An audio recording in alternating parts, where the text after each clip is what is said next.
Osiyo Family, welcome back to Teatime.beauty, another story time with DaniLocs. Today we will be reading from The Awakened Woman by Dr. Terrai Trent. I hope you enjoy. I see you. I'm here. Many native South Africans have a particular way of greeting strangers and familiar people that recognizes the essence of the moment, which we believe is not a hello, but a deeper interaction of our Ubuntu. Our greetings express the power of our collectiveness, acknowledging and giving space to each other's joy, pain, and dignity. For example, the Zulu greeting starts with Sawubona, which means I see you. The response is Nikona, I'm here. The person being greeted is saying to the greeter, by recognizing me, you brought me into existence. The I see you invocation is a spiritual ethic that it magnifies our shared humanity. This greeting is a mutual, reciprocal way of recognizing not only each other's existence, but also each other's significance and value to our existence here on earth. By saying, I see you, I'm here, we affirm that we are inextricably connected in ways beyond human understanding, and our survival is dependent on one another. I see you, I'm here, proclaims that we are both equal and a gift to each other. We see each other's greatness as Nindega, the Great Spirit, the Creator, meant us to be. This is a declaration of intent to fully inhabit the other's person, spirit, and presence. The most powerful part of the I see you, I'm here invocation is the eye contact between the two speakers. Facing each other, eyes looking deeply into the other's eyes, there is a moment of silence before the greeting. A deep connection and a sense of oneness are established without any words. Eye contact provides a great mirror into the other. Looking into each other's eyes, they see the reflection of themselves, their joy, pain, and their dreams, and recognize their oneness. I see you, I'm here encourages us to appreciate the gift of the moment. It calls us to be grateful to what is in front of us, to see joy and vulnerability, and to reach out to others. There is no stronger foundation upon which to build dreams than gratitude, forgiveness, and empathy. I see you, I'm here, nurtures our dreams, because when we recognize the presence of others and their gift to us, we nurture their dreams and help sustain our own. An understanding of building relationships that are authentic and based on the power of our collectiveness and the gift found in our oneness is critical for our survival. Is the foundation of your I see you strong enough to bring joy and healing to others? Is your I see you authentic enough to pass on this ritual to the next generation? The yes to these questions should be matched with how we show up in the world. I know there will be setbacks and sometimes enormous challenges, but the invocation of I see you, I'm here, when practiced in and intentionally, Sahwira relationship is about showing up despite whatever changes are occurring in our lives.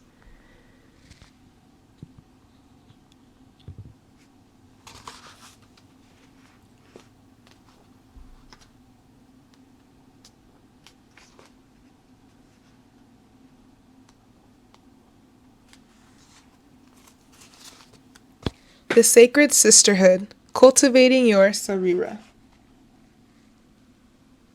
If you want to go fast, go alone. If you want to go far, go together. African proverb. The driver of the hearse carrying my mother's body smiles nervously as she gets out of her car.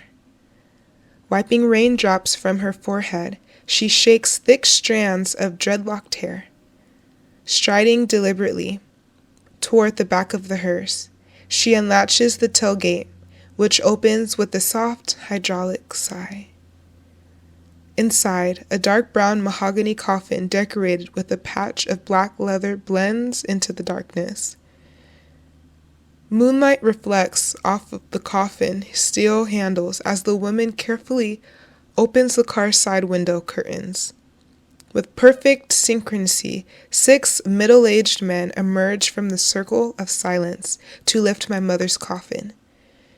As the coffin is slowly raised, the sound of an eerie, shrill ululation fills the dark, rainy sky.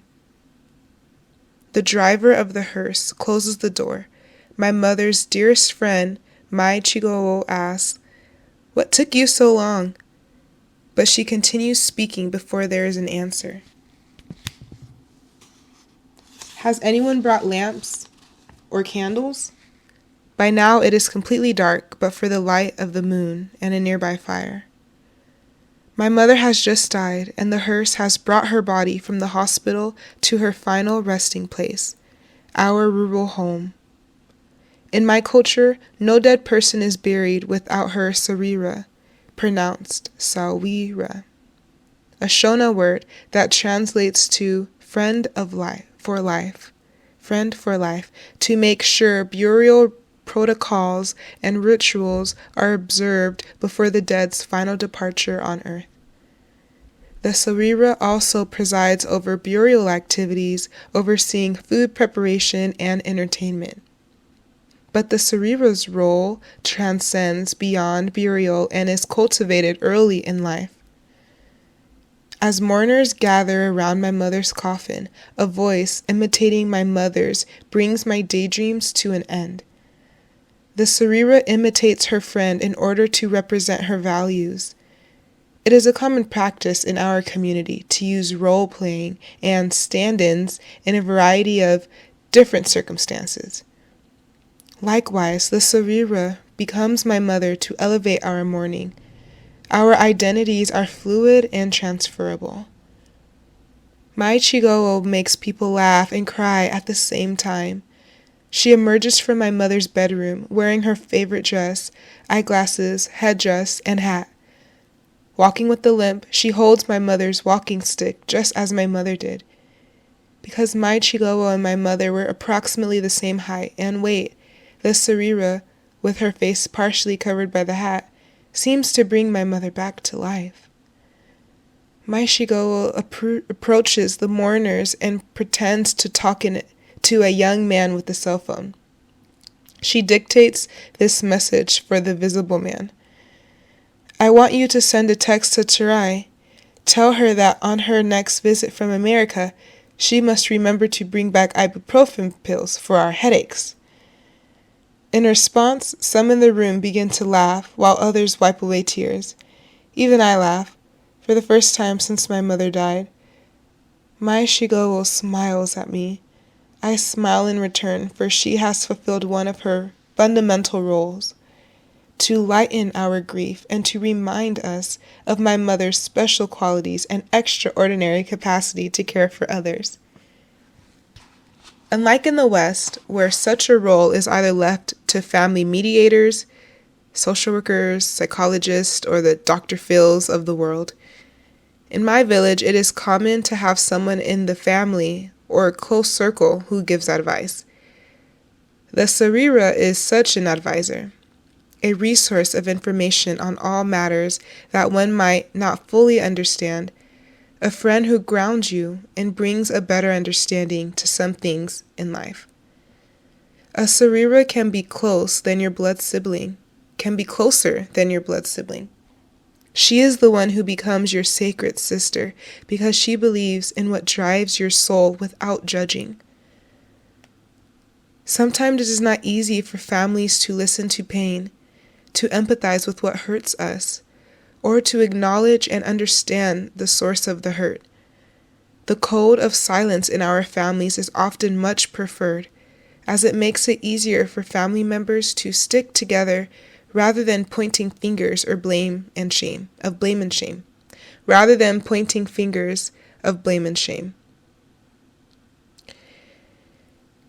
A Sahwira has none of that. Rather, she gives honest and direct feedback, helps us to face the good and bad, including the source of our pain, and the part anyone played in our suffering, including ourselves.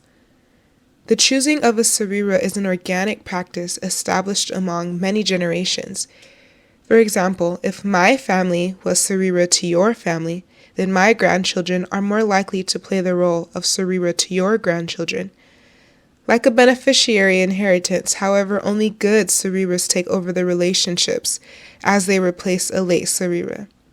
In informal discussions, members of the community play a role in pointing out good characteristics they see in a potential Sahwira that resemble those of the previous late Sahwira. People establish their potential as a Sahwira through their behaviors in daily life. We recognize the importance of a person's role in helping families raise their children, the care and frankness a person uses as they facilitate difficult discussions, and how well someone lightens bereavement and brings joy to celebrations. Sahwiras are also notoriously known for playing the devil's advocate in difficult discussions that might need out-of-the-box thinking, as well as for exposing destructive secrets that otherwise might have remained hidden because others are afraid to share. Our core families depend upon this close friend to initiate difficult discussions about such sensitive topics as sex, incest, rape, and domestic violence. In other words, it is a socially acknowledged and valued relationship that offers women solidarity with other women. You can see then why Mai Shigewo was a woman on a mission. She was my mother's Sahwira, and while she is not a blood relative, she has a special place in my family. My mother Sahwira helped us see the bigger picture. She kept us attuned to our higher purposes when some of the issues that could trigger us into pain or sorrow were ignited. As a result of her guidance, my mother's funeral was a meaningful celebration for such an exceptionally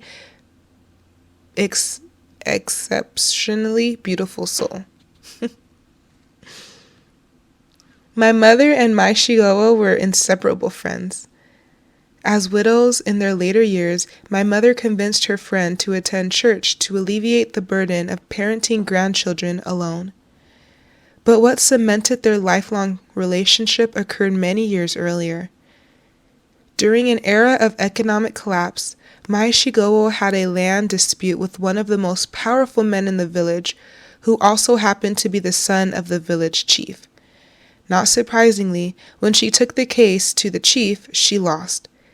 Without an education or money to hire a lawyer, she and my mother decided to take the case to Chief Danwa, the senior chief presiding over all other chiefs in the Hurungwe district. This took real nerve. Among the Korkor, women don't do such things. But the two women were determined. Undaunted by the lack of bus service to Chief Danwa's homestead 30 miles away, my mother and her Sahwira walked for days to speak with him. The matter was decided in Mai Shigewo's favor. This was a hugely important achievement, one that is rare among the patriarchal Korkor people. In our community, it is rare for a woman to prevail in a formal dispute with a man, as Mai Shigewo did, even if it appears that the woman is in the right.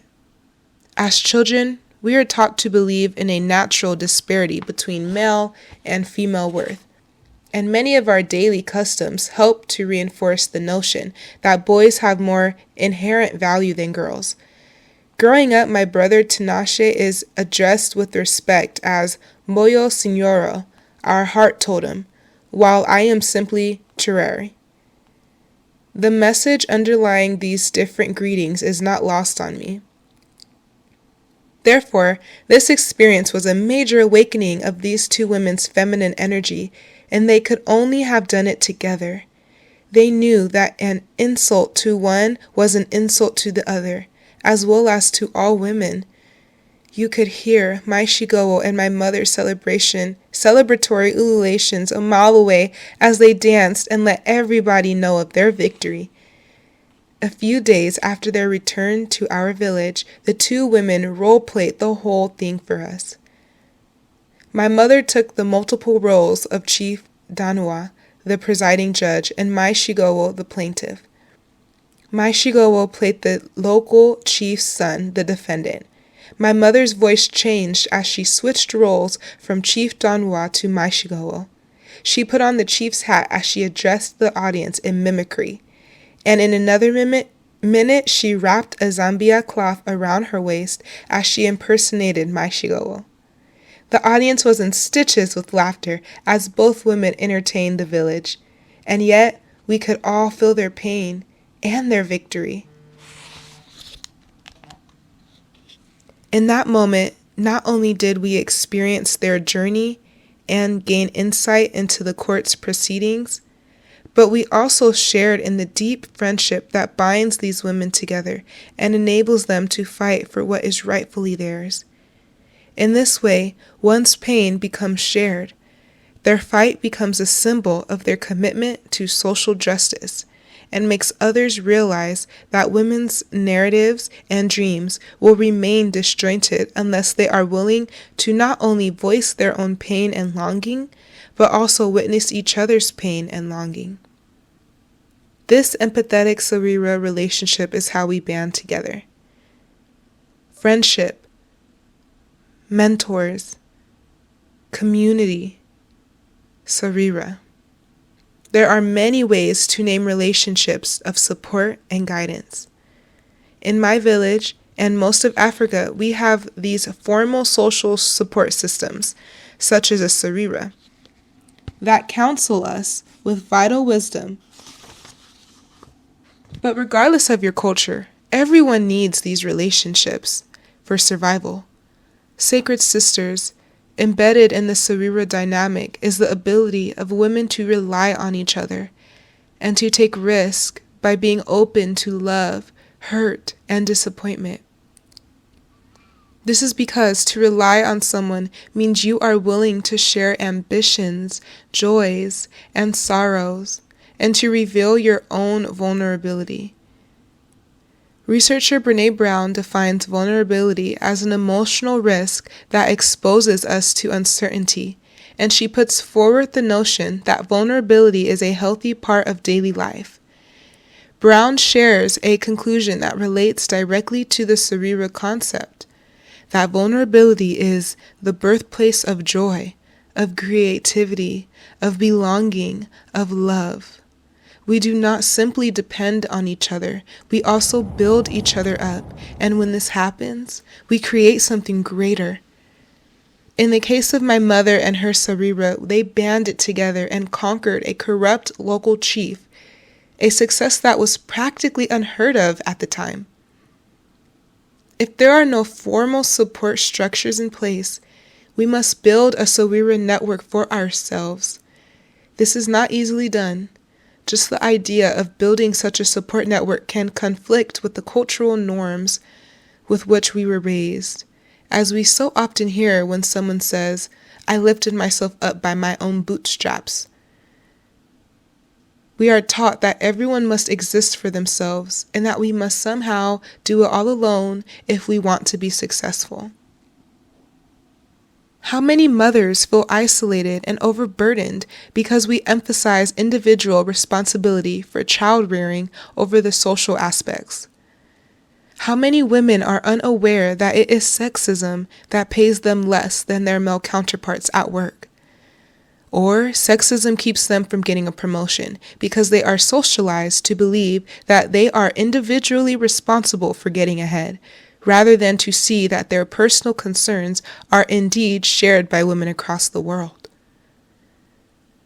I am a firm believer in the power of hard work to lift us up and achieve our heart's desires. But even the hardest worker cannot do it on their own. Maybe this is possible if we are so powerful that we can impose our individual will on the world, but even then, we would need others to carry out our will. It is not a realistic vision of achievement. There are always other people and other forces that play a major role in our success. Even more important, there is another kind of power accessible to us.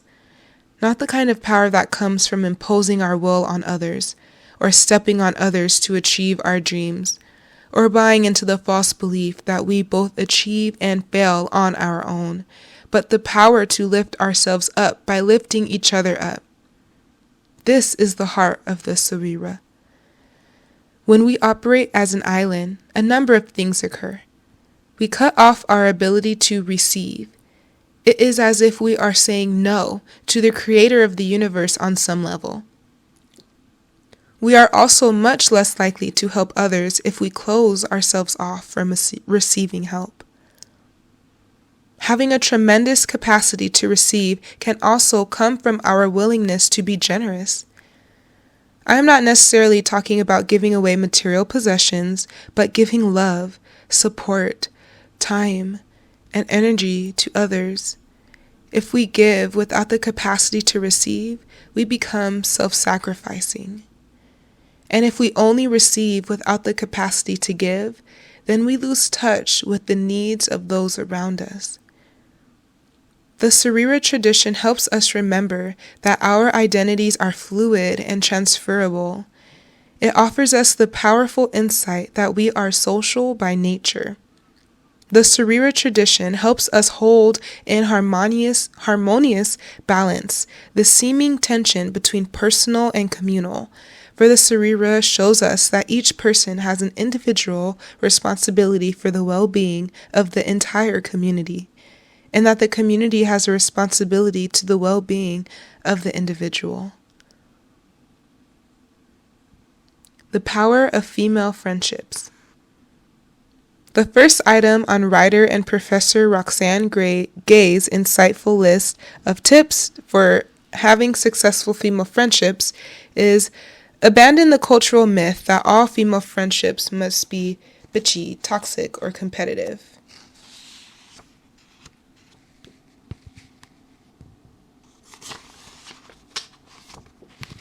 This myth is like heels and purses, pretty but designed to slow women down. Why is this so important as to be front and center in advice on friendships among women? We all know this myth. It is pervasive in the media, in everything from reality television to the lyrics of pop songs. It's Alicia Florrick getting slapped in the face by Diane Lockhart in the final moments of The Good Wife, ending a season that had Diane and Alicia flirting with the idea of starting an all-female law firm with a bitter strike at women's friendship. And although Gay writes about it with such smart humor, it is also quite serious. The cultural myth of toxic female friendships keeps us from the power of each other. We need to celebrate instead the power of female friendships by showing healthy and supportive intentional relationships among women. We need to introduce the Sahwira concept anywhere this toxic myth pervades. Sometimes it is not competition that threatens female friendships. Sometimes it is fear of the depth of our own feeling, or the fear of being vulnerable, the apprehension of not knowing how to love and be accepted despite our flaws, or the fear of not trusting others to have the wisdom to get it right. Perhaps it's the fear shaped by our need for control that keeps us from trusting others, or the fear of failure shaped by years of wanting to prove we are the best at what we do. And then there is the fear shaped by our own culture that discourages us from venturing into the unknown. Fear steeped in our culture that says exposing our vulnerability is not woman enough, or Western enough, or African enough, for it is a sign of weakness. I am going through some personal family issues at one point in America. I I was going through some personal family issues at one point in America, and I needed someone to hear me, to provide some emotional support, so I called a friend in Oklahoma. Beth listened, and for a long time remained silent. I talked more, and still there was silence. The silence soon became unendurable. Beth, are you still there? Has the phone gone dead? I panicked as I assumed I had been talking to a dead phone all this time. She said, "No, dear, I am still here." I waited for a response to what I had shared, and none came. I was at a loss. As I was deciding whether to continue or to hang up the phone silently, I heard Beth's voice sounding strained and strangely contrite, as if she was feeling sorry for my lack of understanding. She said, "In this culture, we find it difficult to discuss such personal issues." Taken aback, all I could say was, "Oh, I'm sorry, I didn't realize." I didn't know how to finish that sentence. In this culture, it's not appropriate to involve others in one's personal problems, particularly when related to family issues, she went on. As though she wanted to get it all out, Beth hurriedly continued. "I know this might be different from Africa, which, by the way, I admire the culture very much. However, we don't divulge such personal things in this culture." All I could do while she spoke those words, and she said them slowly, as though trying to convince a toddler in that beautiful southern drawl of hers, was to scribble down each word. Afterward, I looked at that small piece of paper and felt the deep echoes of our silences, my own silencing and hers, and the gaps that our love, healing, mentorship, perhaps even the tears of exposing our vulnerability and tears of comradeship could have filled. The silence of this beautiful woman and how her silences shaped and confined her saddened me. How can we thrive if we allow ourselves to be so cut off from one another? In response to the myth of toxic female friendships and to the reverberating silence of those who struggle to enter into the deep, vulnerable power of relationship, we need to raise up the Sahwira tradition. The Sahwira tradition helps us recover and value female friendships, empowers us to work on cultivating healthy female friendships, as well as to normalize and name support networks in cultures where there are few. I was reminded of the Sahwira recently when reading Rebecca Traister's All the Single Ladies. Historically and in contemporary society, Traister reminds us female friendships have great significance in women's lives. We may know this, but often we do not hear about them, and certainly there are few rituals to honor these relationships. Historically speaking, when marriage was still mostly a social contract entered into for economic purposes rather than for love or friendship or sexual fulfillment, Traister reveals friendships often provided women with attention, affection, and an outlet for intellectual or political exchange. Although today many do marry for love, affection, and intellectual exchange, Traister helps us to see that female friendships remains central to women's lives. Among the largely unacknowledged truth of female life is that women's primary, foundational, formative relationships are as likely to be with each other as they are with the men we've been told since childhood are supposed to be the people who complete us. Let us recover this history and let us proclaim the truth of our own time. Women's relationships with each other are significant, foundational, and lifelong. We have so much power to lift one another up. We have been doing it over the course of human history, and we shall and must continue to do it. How are these friendships honored? Traister points out that as powerful and significant as female friendships are to women's lives, these relationships are largely unacknowledged in any socially meaningful way. There has not yet been any satisfying way to recognize the role that we play for each other, she observes. There aren't any ceremonies to make this official. There aren't weddings, there aren't health benefits or domestic partnerships or familial recognition. We have all sorts of holidays and rituals for celebrating and acknowledging spousal relationships, but so very few when it comes to female friendship. On the contrary, we have media messages showing women fighting over men, competing with other women for everything from love to clothing to beauty, and with so few women in top leadership positions, it seems there's only room for a few of us.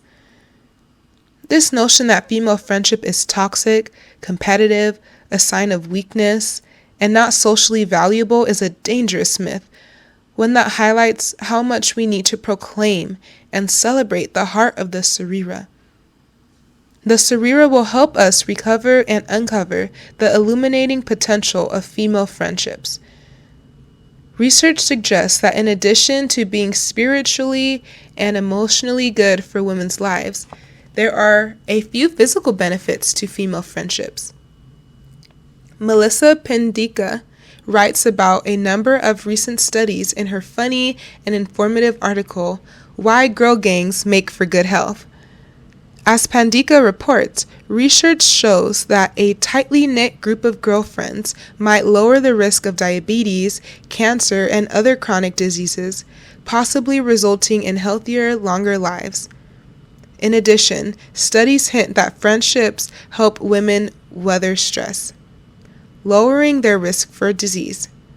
But it's not just about having friends, it's about having quality, meaningful friendships, Pandika explains.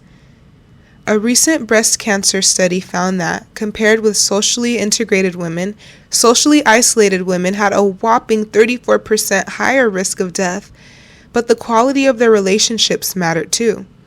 Women with small social networks and low levels of support had a 61% higher likelihood of dying than those with small networks and high support.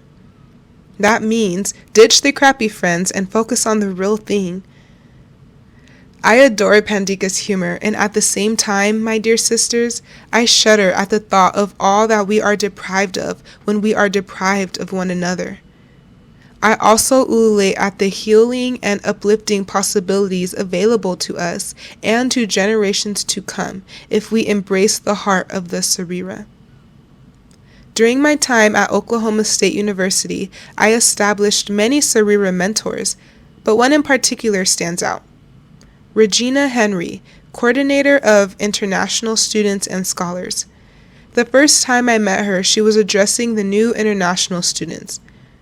Strong and beautiful in her brownish suit, she stood up by the podium, leaning out toward us as she warned against letters that we would soon receive. "Welcome to America, dear students," she said, clearing her throat. All eyes were on her. "Very soon, some of you will be receiving bogus letters claiming you have won lotteries worth millions. Soon you will think you are so lucky and have become millionaires.